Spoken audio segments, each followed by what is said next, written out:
நம்ம வெவ்வேறு கோவில்களுக்கு வெவ்வேறு இடத்துக்கு போறதே நம்ம கடவுளை சேர்றதுக்கு தான், கடவுள் தரிசனம் நம்ம பெறறதுக்கு தான்.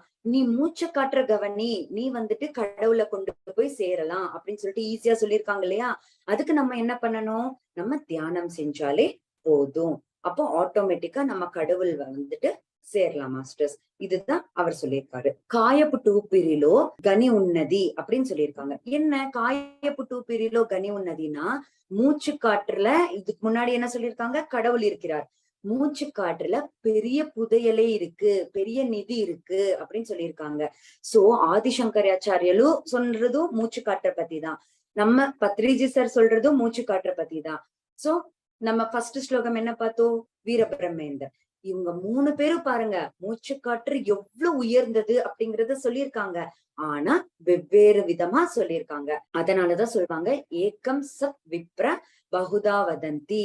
உண்மை ஒன்றுதான், ஆனால் அத வெவ்வேறு விதமா சொல்லப்படுது, வெவ்வேறு மாஸ்டர்ஸால அப்படிங்கறத நம்ம தெரிஞ்சுக்கணும் மாஸ்டர்ஸ்.